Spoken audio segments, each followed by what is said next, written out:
Bismillahirrahmanirrahim. Assalamualaikum warahmatullahi wabarakatuh.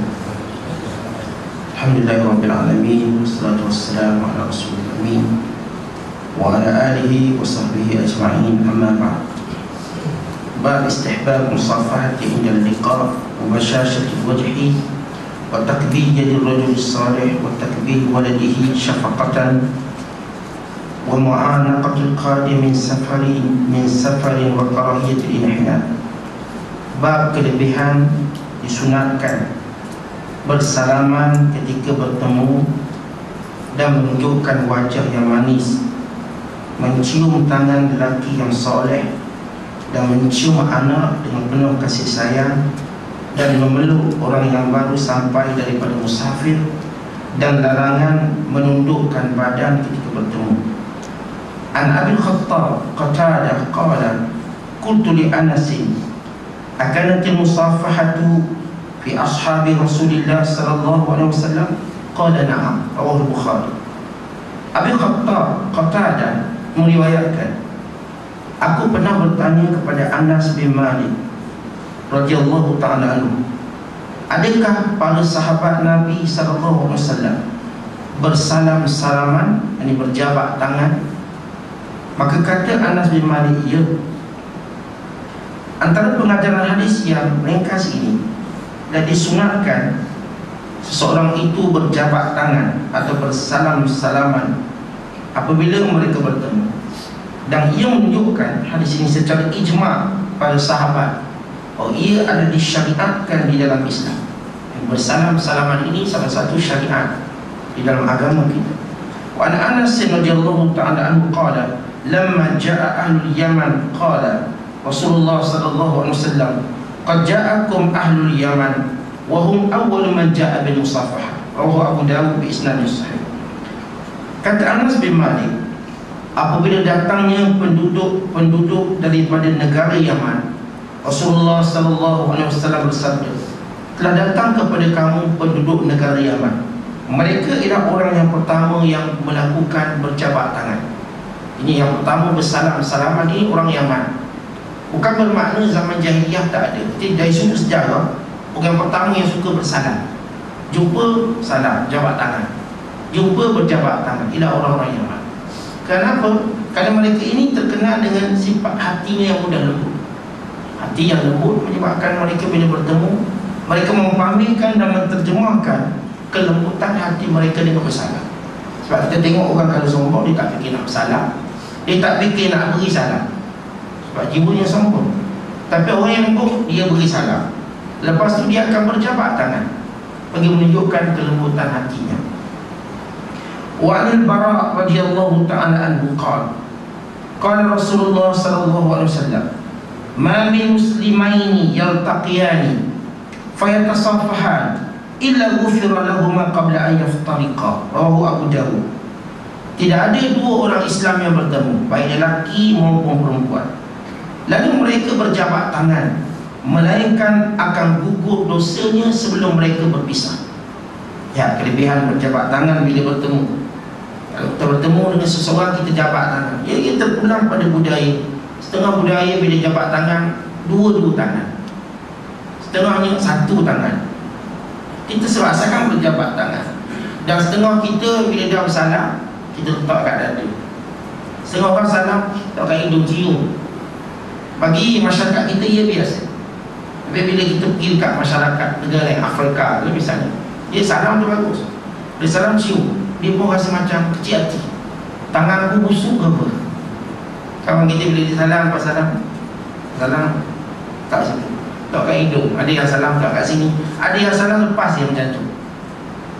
Kebanyakan, ataupun kalau saudara perhatikan, kita buat ataupun dalam budaya kita, sedang kita salam, kita letak kat mulut, kat hidung kita. Bagi masyarakat kita ia biasa. Bagi masyarakat lain, saudara, kalau kita salam, letak kat hidung, air. Sebab seolah-olah dia merasakan tangan dia busuk.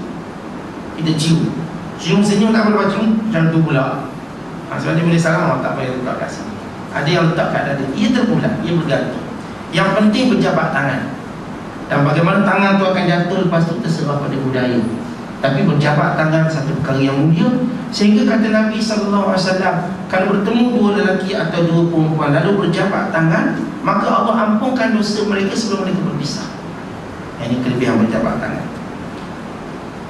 Wa an Anas radhiyallahu ta'ala anhu qala rajulun ya Rasulullah ar-rajul minna yalqa akhahu aw sadiqahu ayanhani lahu qala la qala afayaltazimuhu wa yuqabbiluhu qala la qala fayakhudhu bi yadihi wa yusafihuhu qala na'am rawahu Tirmizi wa qala haditsun hasan. Kata seorang lelaki, wahai Rasulullah, saya ni ada kemusykilan.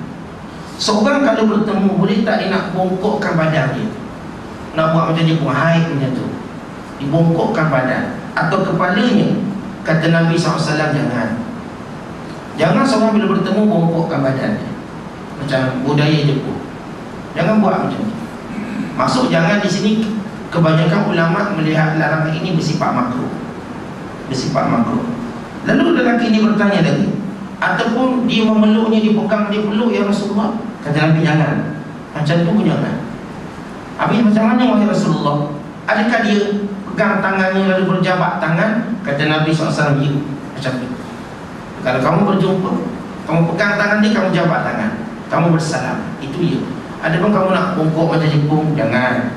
Atau kamu nak peluk dia dalam semua keadaan pun jangan. Bukan itu caranya. Dia bertemu maka bersalaman. Wa an Safwan bin Assar radhiyallahu ta'ala anhu qala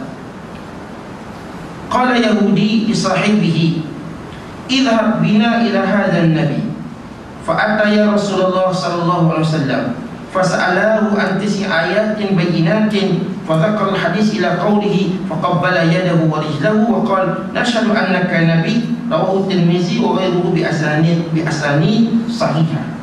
Sekumpulan Yahudi bertemu dengan Nabi sallallahu alaihi wasallam. Kata mereka, kita jumpa Nabi, kita tanya dia soalan. Kita tanya dia apa dia 9 mukjizat yang Allah beri pada Nabi Musa. Apa dia?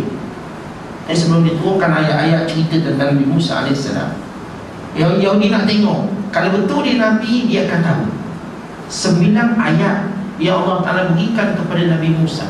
Lalu Nabi SAW menjawabnya.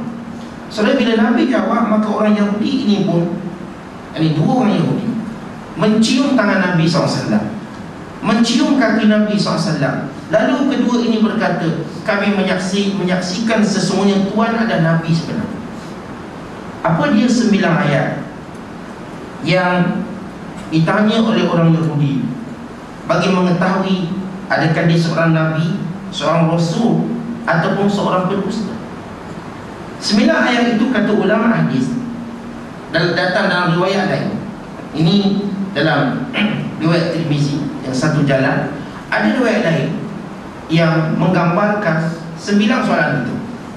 Maka Nabi SAW menyatakan ada 9 ayat, yang 9 pengajaran penting yang dibawa oleh Nabi Musa. Yang pertama, Musa berkata, jangan menyentuhkan Allah, jangan mencuri, jangan berzina, jangan membunuh jiwa yang tidak berdosa, jangan kamu berjalan menuju bertemu sultan yang adil lalu kamu membunuhnya, dan jangan kamu melakukan sihir, dan jangan kamu melakukan riba, jangan kamu menuduh orang yang tidak bersalah itu berzina, dan jangan kamu lari di medan peperangan. Ini 9 ayat yang ditanya. Dan kamu Yahudi ada satu larangan khas, kata Nabi SAW, iaitu jangan melampau pada hari Sabtu. Jangan kamu melampau pada hari Sabtu, yang jangan bekerja hari Sabtu. Itu larangan kamu dalam Yahudi. Dan kalau kita lihat larangan bekerja, dalam Islam tidak ada larangan bekerja melainkan bila ia mengganggu solat, khususnya solat Jumaat.